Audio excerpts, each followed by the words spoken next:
we have seen the von Neumann way of analyzing the discretized equation for stability, and we have seen that it is very general method applicable for a linear equation with periodic boundary conditions, and within these restrictions we can apply this to the generic scalar transport equation and come up with a scheme which is from a stability point of view which is acceptable. But before we do that, before we go into the next step, let us try to see why there should be stability concern, why there should be, for example, a Courant number limitation on the delta t, the time step that we can take for a given grid.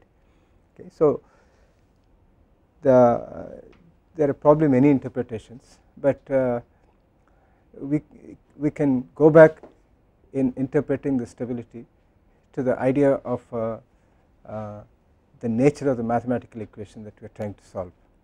We have seen that typically in a scalar transport equation we have a hyperbolic nature in which a solution is like a wave like solution which goes forward in a particular direction at a specific speed like that, or we can have a diffusive type of equation which progresses in all directions in space.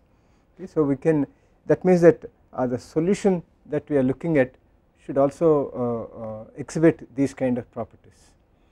So that I think will impose certain conditions on what delta t that we can use for a given delta x.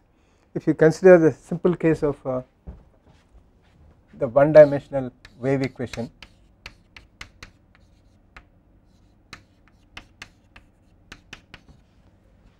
this represents the case of a wave which is moving in the forward x direction at a particular speed given by u. Okay, now we are trying to solve this using for example FTBS scheme as phi I n plus 1 minus phi I n by delta t plus u phi I n by delta x equal to 0. Let us look at the computational molecule for this. We have different constant n lines and constant I lines. We say that this is I minus 1, I plus 1, n minus 1 and n plus 1. We are looking at a solution for phi I n plus 1, so that is for this point, and this is being described in terms of phi I n and phi I minus 1 n. So the computational molecule is this, and we are seeking a solution for this point in terms of the preceding points at this, and we know from the well posedness of a problem that for every problem there is a zone of influence and there is a zone of dependence. So that means that if our computation is to be correct, then the value of this must depend, if it were to depend on these things, then these 2 points must lie within the zone of dependence for this particular point, and also if this is going to influence this value, then this point must lie within the zone of influence of this particular point. Only then we can have well posedness. And what determines the zone of dependence or influence in this particular case? We have a hyperbolic equation, we have information going in the positive x direction at a particular velocity, and it is moving at a speed of u. The information is moving at a speed of u. So in a given time delta t, it would traverse a distance, maximum distance of delta x, or for a given time of delta, for a given spatial distance of delta x moving at a constant speed of delta u, it will take a time of delta t minimum in order to traverse a distance of delta x. Okay, so these things will determine the zone of influence and the zone of dependence. So this delta x is the maximum distance that information from, for example, this point u phi I plus I minus 1 n can traverse in the x direction over a given time t. Okay, and we must make sure that the delta x here is less than this. And similarly, when you look at it in this direction, for a given delta x u here, it can traverse, it will take a minimum of delta t in order to have an influence on this. Okay, so now if you were to say that if you were to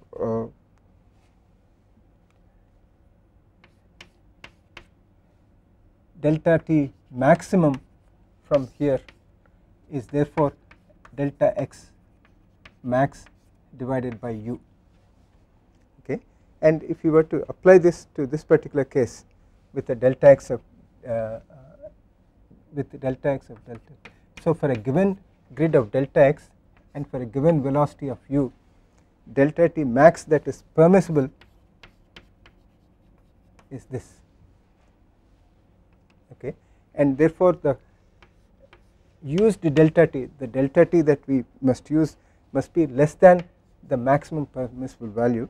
Therefore delta t must be less than delta x by u for a given grid spacing and for a given propagating velocity.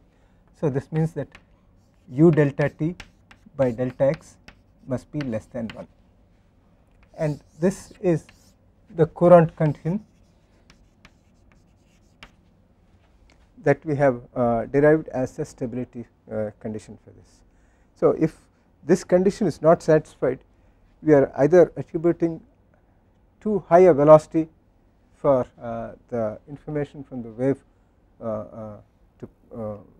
to be passing, or for a given delta x and delta t, the information that is coming here will not be able to reach this. So that means that this point here will not lie in the zone of dependence. Okay, and therefore to seek a solution for this in terms of this will be incorrect, and that is the kind of problem that surfaces if you have too high a value of delta t. Okay, so we can interpret the stability limit in the terms of zone of dependence and zone of influence, and the way that we seek the solution, okay, and the computation molecule that comes into this into picture as arising out of this will impose certain restrictions on the delta t and delta x for a hyperbolic problem, and therefore one can readily interpret the limitations that we have on this for a simple case. As you go on making more and more complicated approximations here, then it may be more difficult, but we can visualize the need for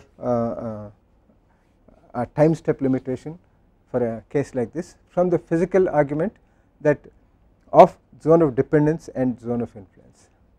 Now we have seen the other extreme where advection is negligible and the variation of phi with respect to time is given purely in terms of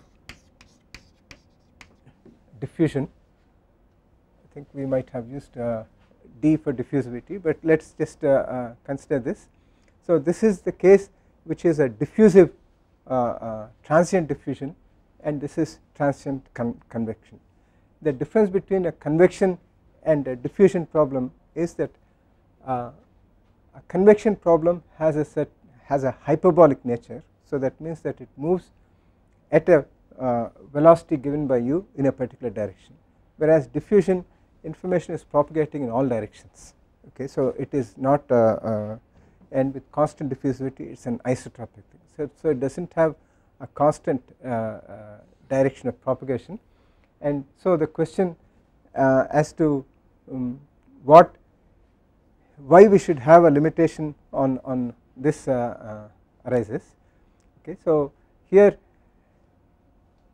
we can look at what this diffusion is actually implying, and here we are looking at a case of transient diffusion. So that is, something is diffusing in a particular direction, and one of the famous examples of this is Stokes' first problem, where you have a plate in an infinite medium and this is suddenly moved at a particular velocity u, and it is set into constant motion, and this is the y direction. It is infinite expanse, so this is flow in this direction and flow in this direction. Because the plate is moved in the horizontal direction, there will be a no slip. Because of no slip condition, the flow will be moving here, and as time progresses, the fluid away from the wall also will be acquiring a velocity. So for small times, the velocity profile will be like this, that is, we are looking at u in this direction and y in this direction. So only over a short time we will have non-zero velocity, otherwise the velocity will be like this. Okay. Now as time progresses, the velocity profile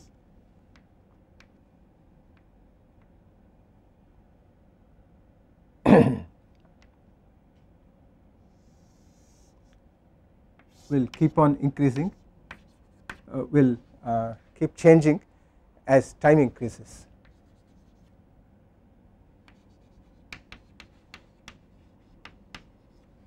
Okay. So we can see that there is the information of a moving wall here is propagating in this direction, and there is a certain directional thing, and we also know roughly, okay, at least for small y's, we can say that the information is propagating, this boundary layer is shifting, the thickness of the boundary layer is typically given in terms of some 3.6 times square root of nu t.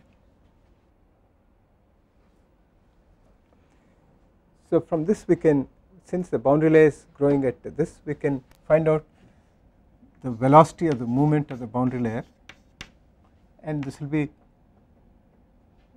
this will vary as square root of nu divided by square root of t. Okay, so this we can say is the velocity with which information is propagating in the x direction, and for small delta t, for small time, this will be okay. So now once we have this u, we can therefore say that delta x max, the maximum distance that this information is propagating, is u times delta t, and that is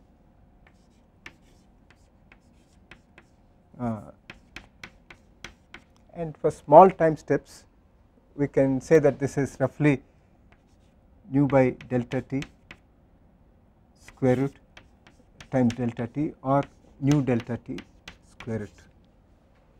Okay, so we know therefore that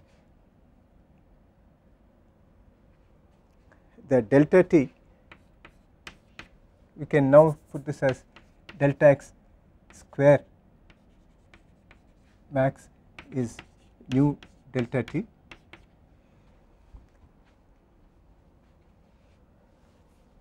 okay, and or we can say that delta x max is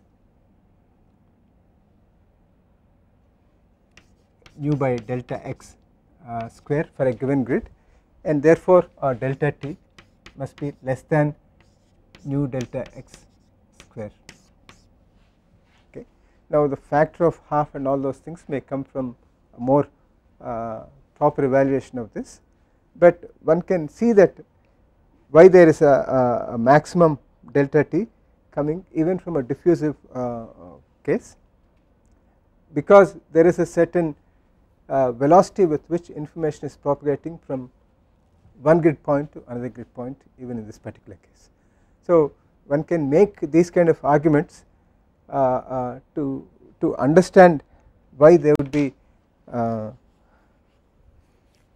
time step constraints which would limit the maximum time step that you can take for a given grid. For a purely convective case, in which case it is much easier to understand, and for a more diffusive case in which we have to use only hand waving arguments like this. So it boils down to how we are evaluating the I+1 value in terms of the neighboring values and the computational molecule associated with this. Okay, so with these things, with this kind of understanding that there are certain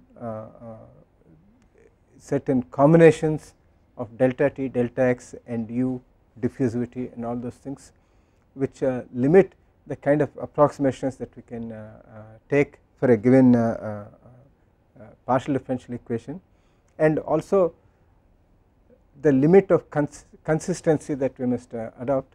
Now let us go to the scalar transport equation and see what kind of approximation we can take, and let us see if we can come up with a template which will satisfy both the consistency condition and the stability condition for a linearized scalar transport equation. So let us consider the generic one dimensional scalar transport equation.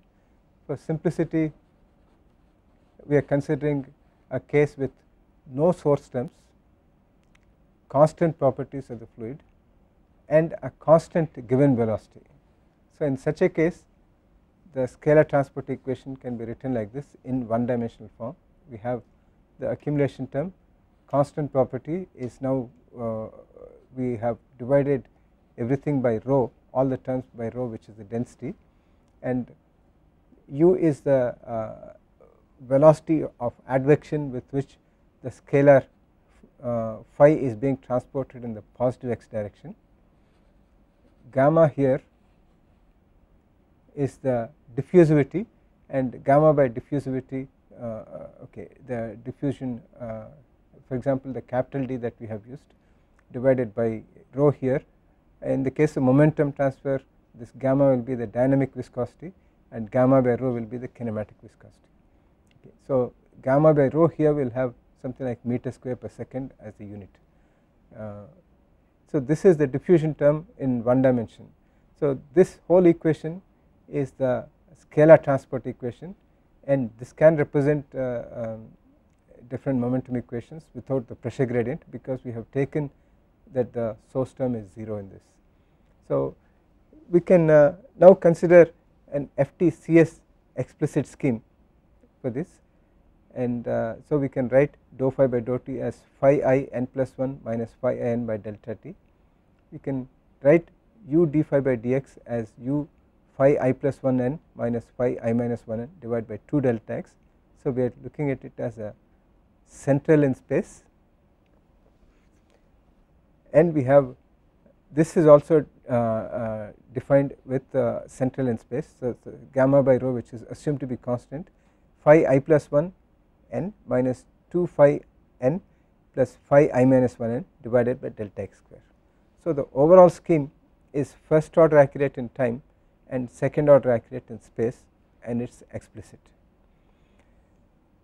We know that if we had just the terms on the left hand side, FTCS scheme would not give us a stable thing. Okay, but with the combination of a diffusion property, diffusive term on the right hand side, for which we know that FTCS scheme would give a conditional stability, that is gamma by rho times delta t by delta x square should be less than half, is one particular thing. Now because we have expressed it in simple forward in time and central in space without any further approximations, it is readily seen that this discretized scheme will satisfy the consistency property. Okay, but will it satisfy the stability condition? If so, then we have a possible scheme template for the generic scalar transport equation. So for the sake of simplicity and ease of notation, we will put beta equal to gamma delta t by rho delta x square. So we are taking this delta t here and then like this, and sigma is our Courant number u delta t by delta x.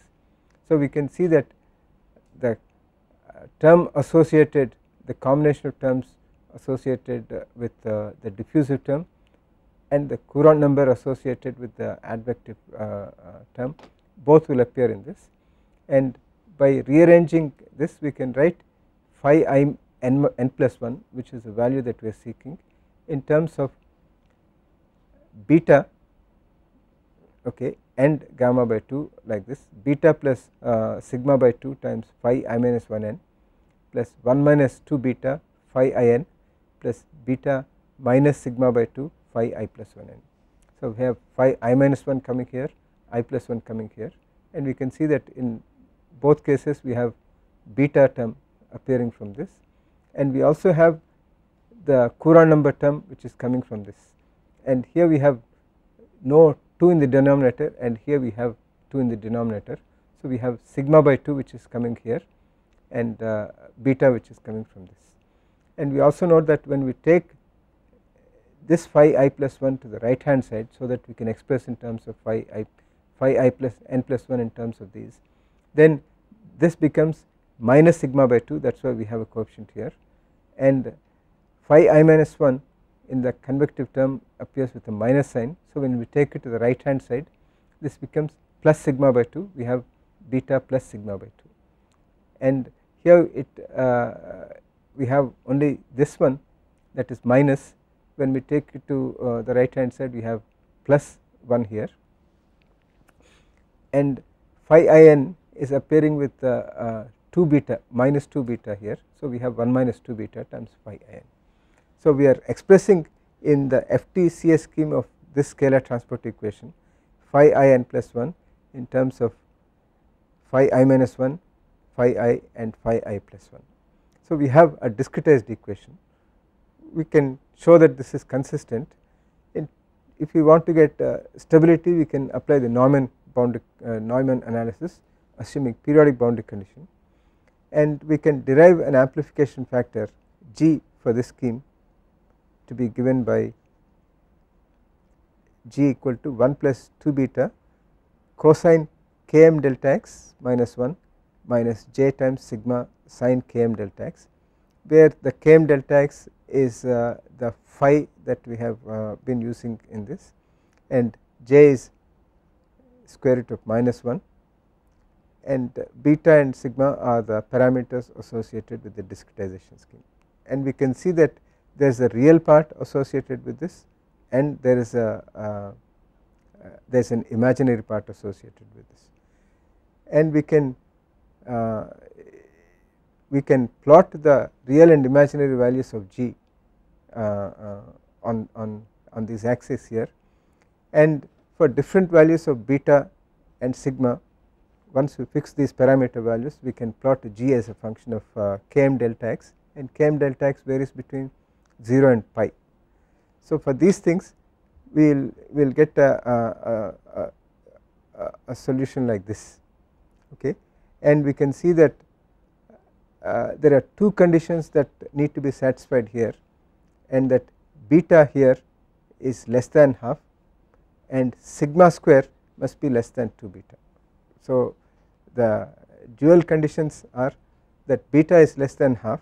If we neglect the diffusion term, we have sigma to be less than 1, okay, and if we neglect this, we have beta to be less than half.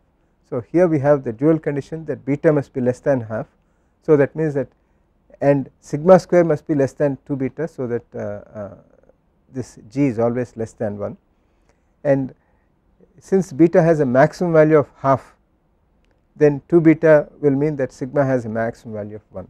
So both the Courant number condition and the transient diffusive case condition of beta less than half, both are in a way satisfied, but beta can take values of this and this. So if you take a beta of say 1/4, okay, for a particular delta x and for a particular diffusivity, we choose beta, we choose a value of delta t such that beta is 1/4, then sigma square here must be less than 2 beta. So, sigma square must be less than half. Now, what is sigma square? So, sigma square is sigma is u delta t by delta x. We have already fixed this delta t and delta x. So, u must be such that sigma square will be less than half. So, that means that the choice of delta t is now determined not only by delta x and u, but also by beta.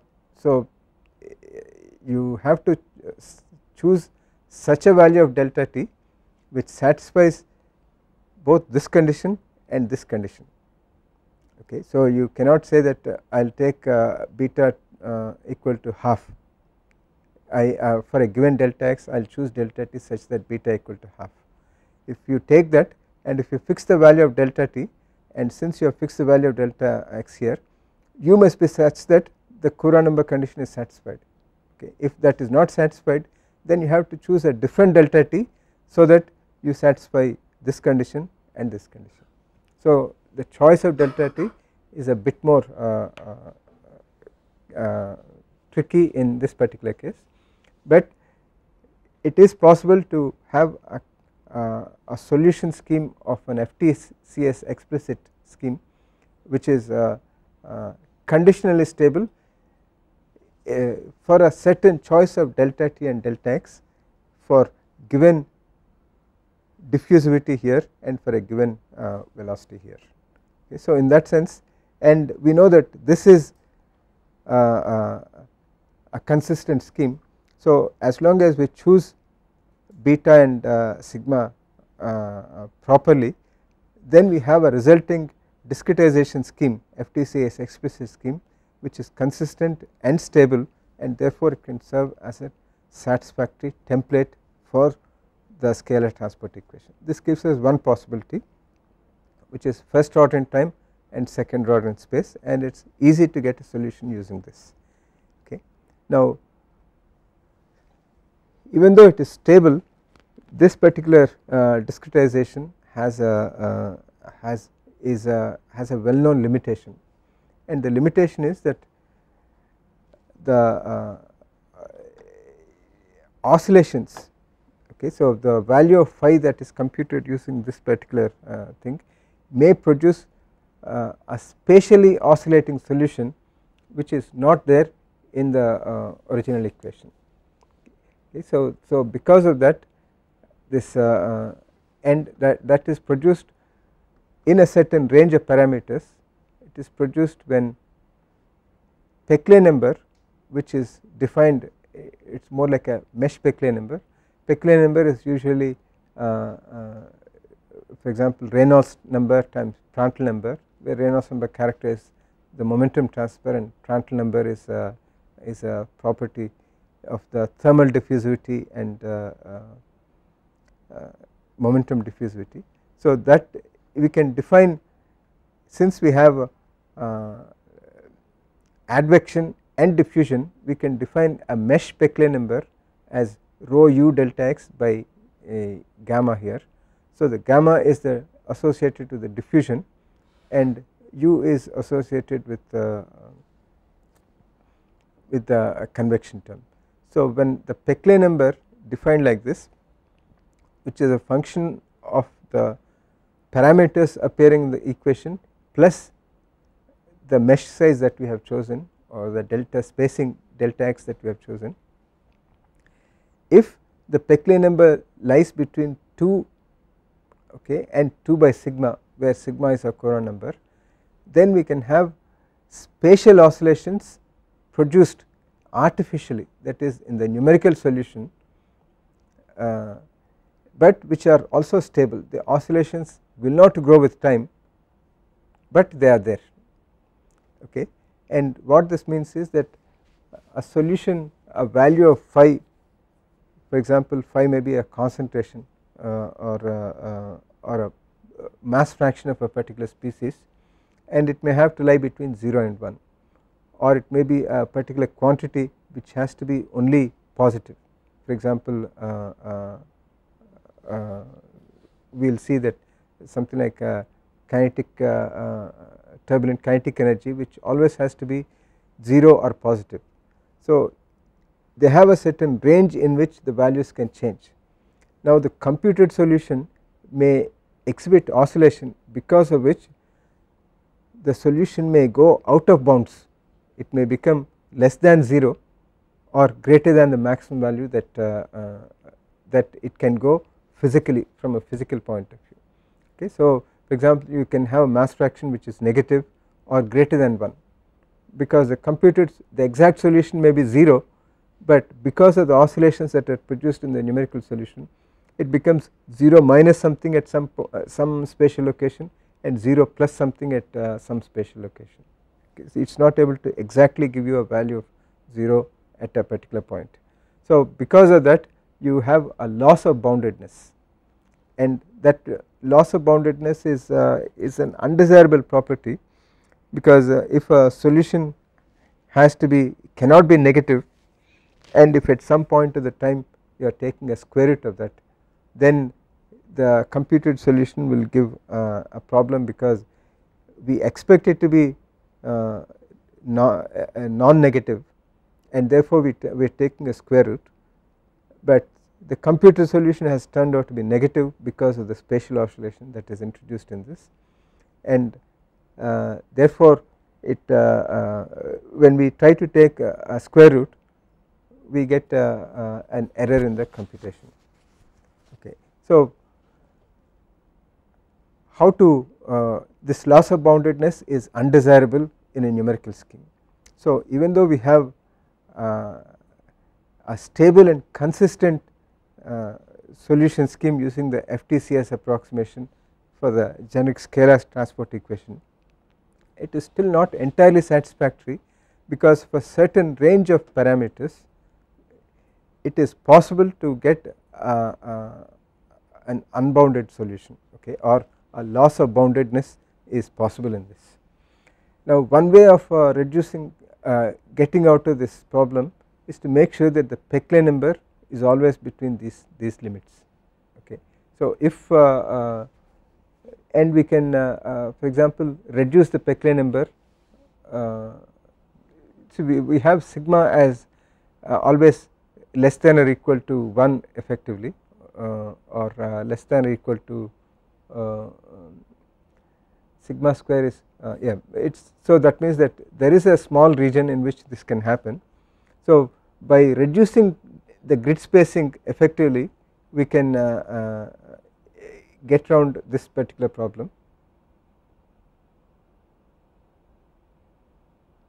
Okay, there is a small mistake here. So if the Peclet number is less than 2, then we do not have this loss of boundedness. Okay, and another way of getting around this is to use an upwind scheme for the convection term. By doing an analysis, we can show that the loss of boundedness is arising specifically from the use of central differencing approximation for the convection term. Okay, and when we use a central differencing term, then oscillations, spurious oscillations are produced, and that is what is actually causing this. So instead of using an FTCS scheme throughout, we use a combination of first order and second order discretization here. Okay, so we use a first order scheme for this so as to not have those oscillations, and we have a second order scheme for this, and we know that when we are looking at an advective transport equation like this, if we are going for an explicit scheme, then only FTBS scheme, so that is backward in space, will give us a proper solution. Therefore we use forward in time here, backward in space here, and central differencing here. Okay, so this backward in space is a solution that is satisfactory when u is positive, and when u is negative, we can also show that for this particular scheme we must be using forward in space. Okay, so the appropriate conditionally stable equation discretization for this part is backward in space if u is positive and forward in space if u is negative.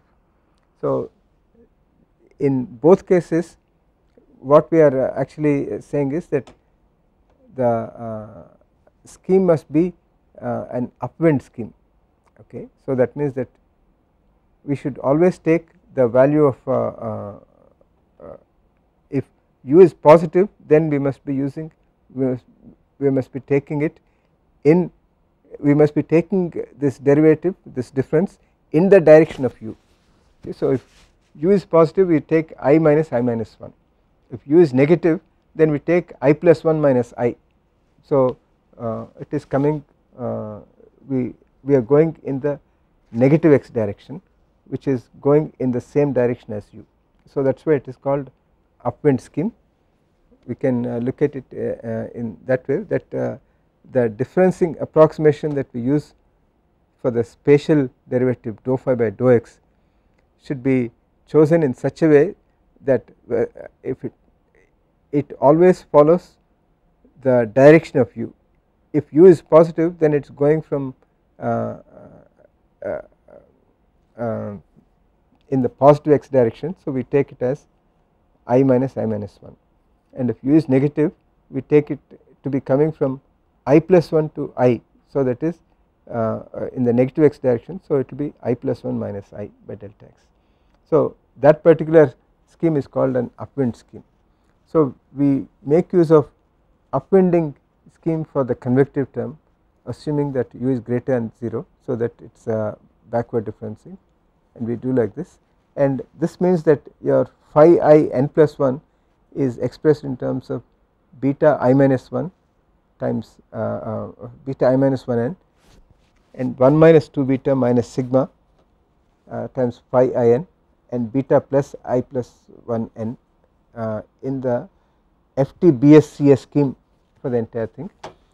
So since we have changed the discretization scheme, the stability characteristics will also change, and since we have again not made any approximations here other than to use straightforward derivatives for the first order derivatives for the time derivative and the space derivative here, and second order central scheme here, we can assume that the resulting scheme is going to be consistent. The stability of this scheme can be investigated, and you can show that it is stable provided that 2 beta plus sigma is less than 1, and so we can get a stable oscillation free solution for as long as we satisfy this stability condition, and it is also a consistent scheme. So for the generic one dimensional scalar transport equation, we can choose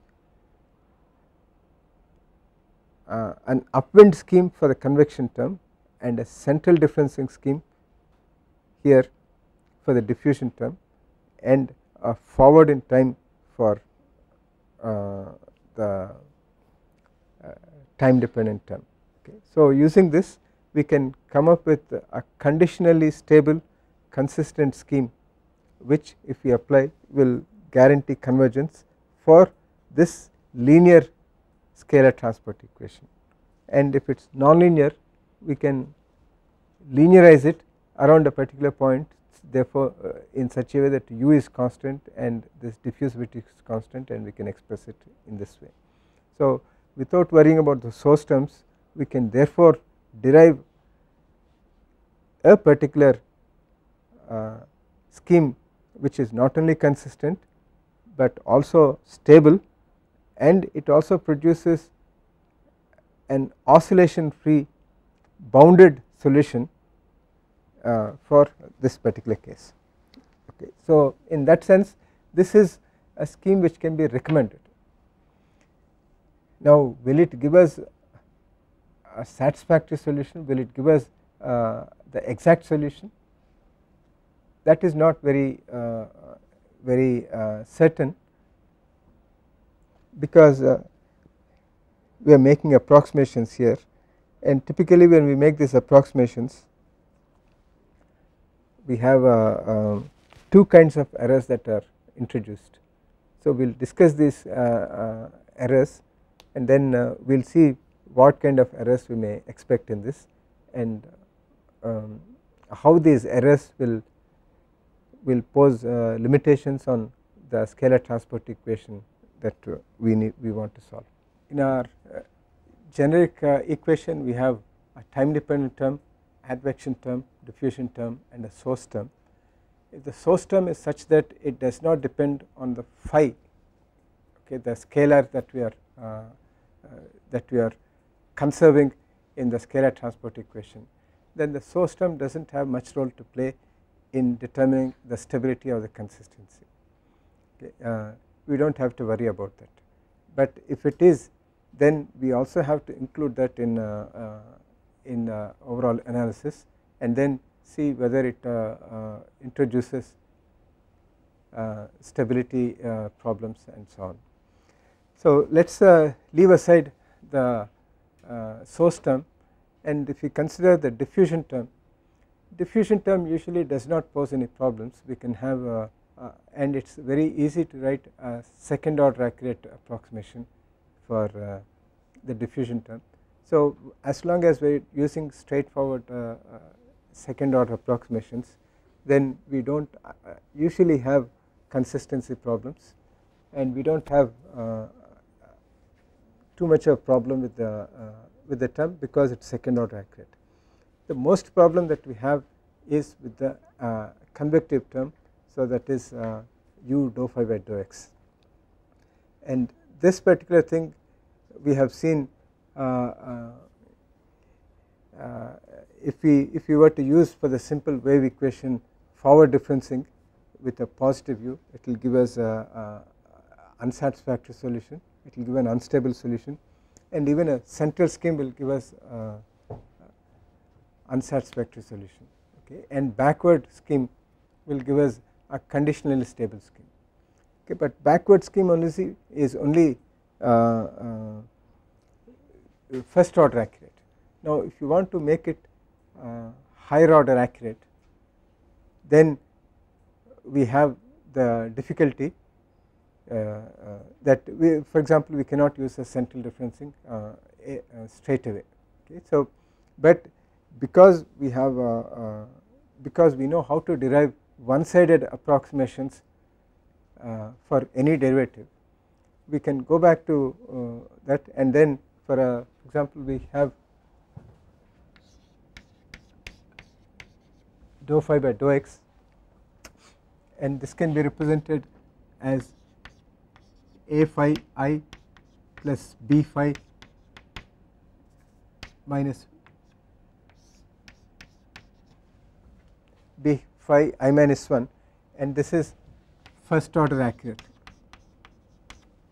You can also write it as p phi I plus q phi I minus 1 plus r phi I minus 2 by delta x, which will be second order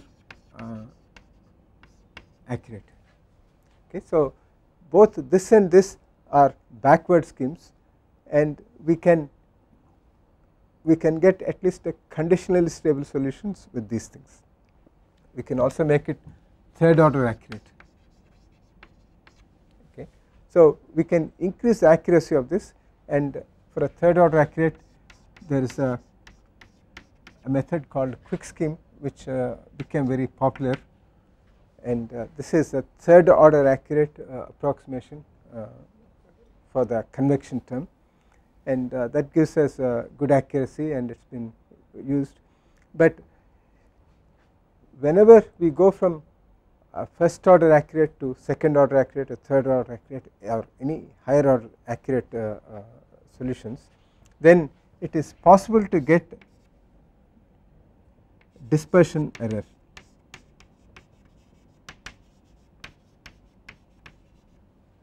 Okay, so that means that we must understand what we mean by dispersion error or numerical error. So when we talk about an error in the approximation, then one can get, typically you can get either a dispersion error or a diffusion error or both.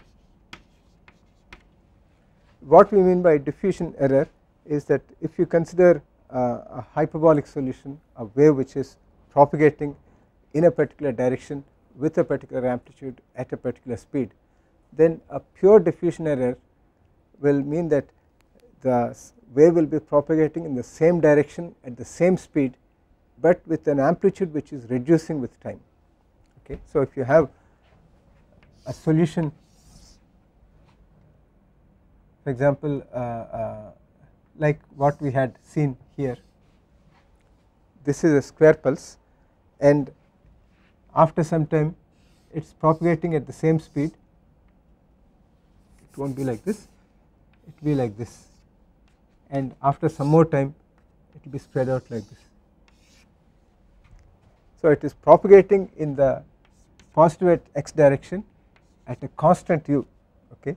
So at this is at x naught at particular t naught, and it has moved to x1 at t1 and x2 at t2, and the location of x1 and x2 at t1 and t2 are as per constant u, which is given in the equation, okay, in the governing equation.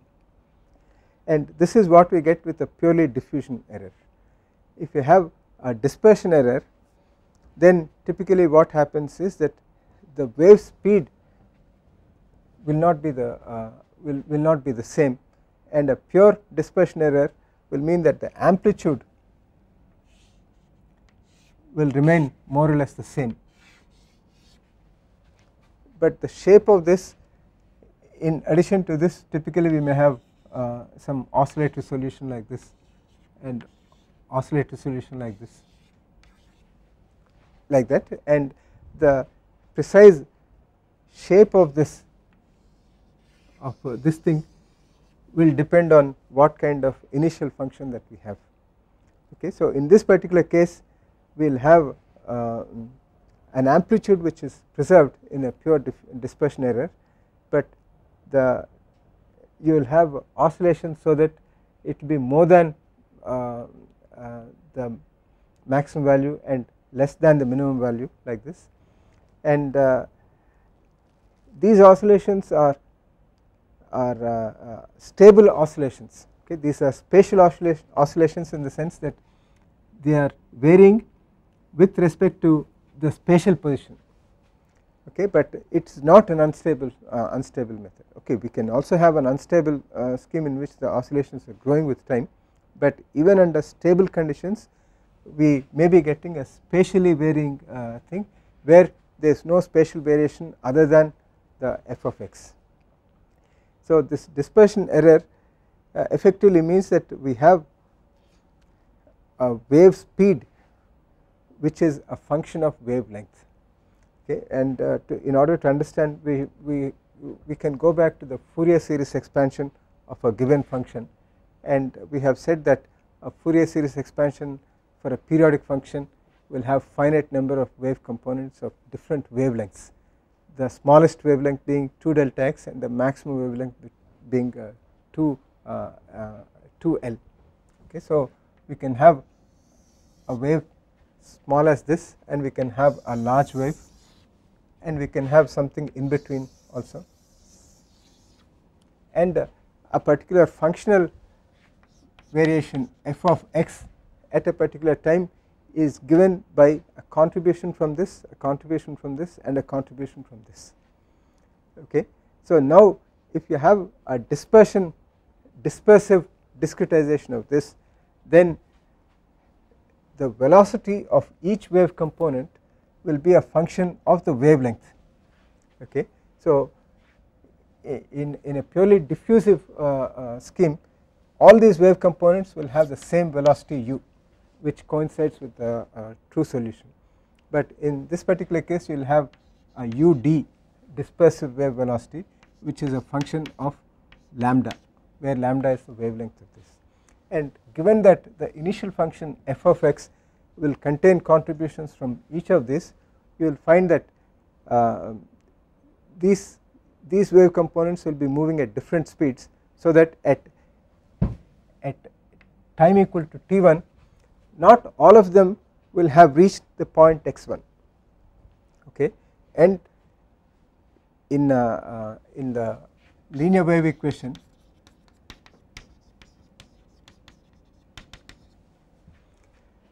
the initial function f of x at time equal to 0 is such that the superposition of all these things will give us the initial shape, okay. And in order to get this shape at any time, we need to have all these wave components being present at the same point, okay. So now if this wave component is moving at some speed so that it has reached here, and this wave component has moved further, okay, so that it has reached for the same thing centered around this point, and this has moved even here, okay. So at this particular point of time, the summation, the contribution of all the wave components is not the same as what we started with, okay. Therefore the pulse that we actually get after a certain time t1 does not have the same shape as the original shape. The shape is going to be distorted, and it's some of these wave components which have not quite reached here may be something like this, and the contribution of this may also come here, and this may have progressed even more, okay, like this. So it's a superposition of a different combination of the same functions is what we are going to get at time equal to t1 and time equal to t2, okay. So a dispersive error means that the wave components that initially form the functional variation f of x is going to be of a different component.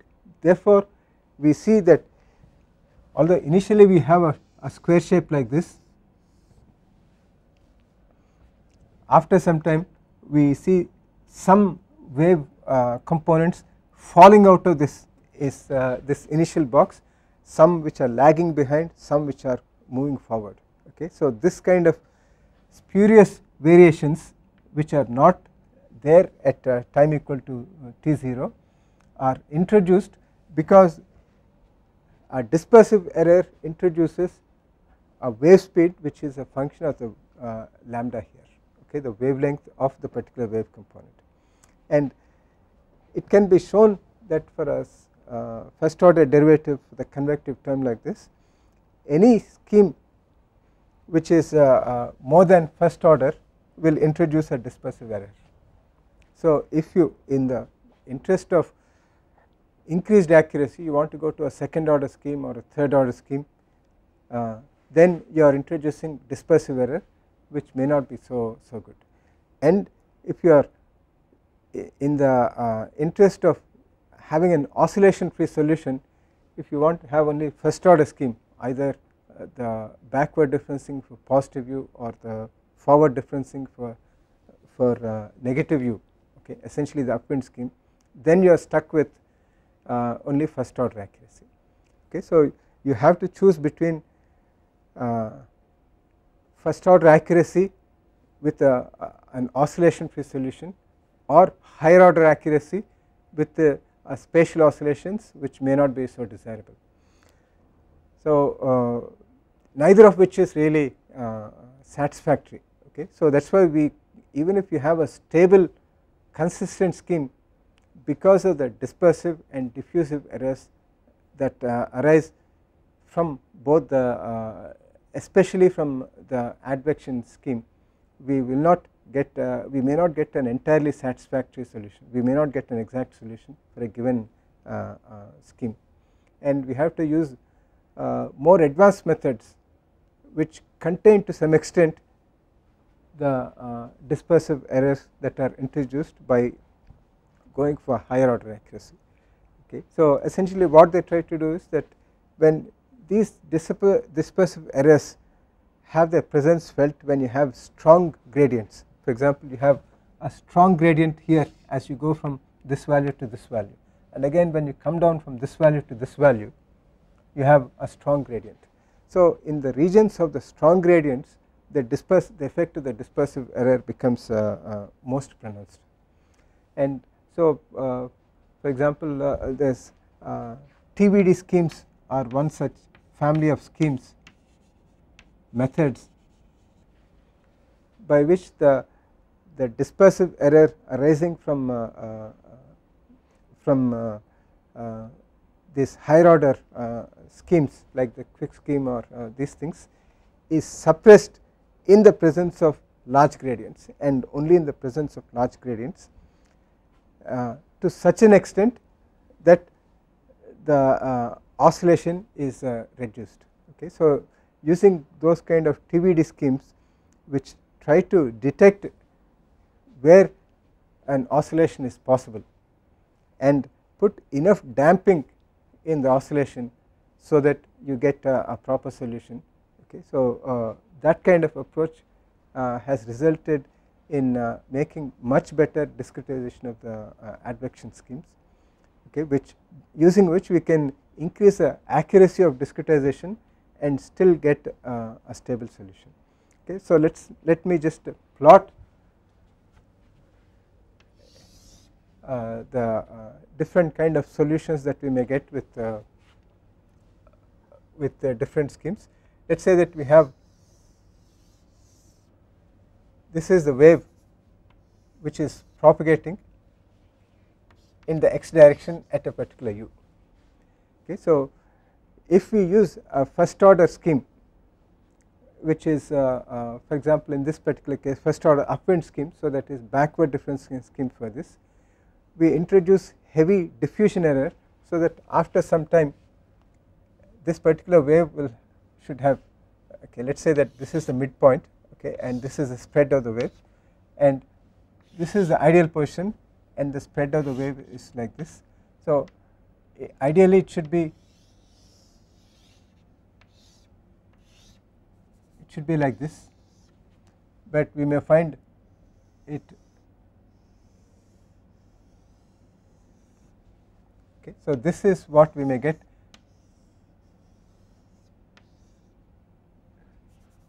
with a backward differencing which is first order accurate. Okay. So, if we make use of a second order accurate scheme, then this is we may get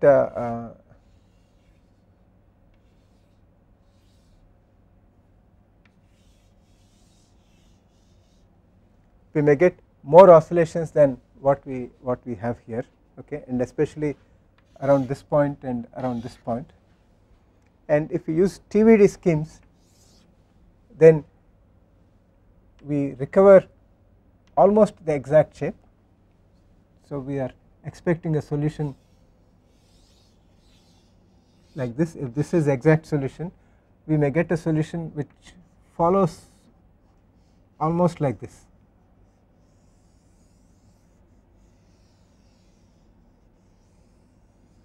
Okay. So, around here and around here we expect some smoothening, not like this, okay, but not as much smoothing as what we have with backward differencing, and the effect will be much more pronounced if you have sharp corners like this. So, with a backward differencing we may get a solution like this. With a TVD scheme we may get a solution which is like this.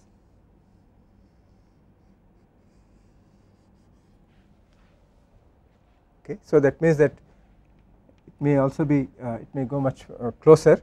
So, we are retaining the shape much more faithfully using a TVD scheme, and we are reducing the amount of diffusion that is taking place here, and we are also not introducing any oscillator solution. So, we are preserving the boundedness property with a more faithful reproduction of the original wave pulse. Okay. So, using these kind of schemes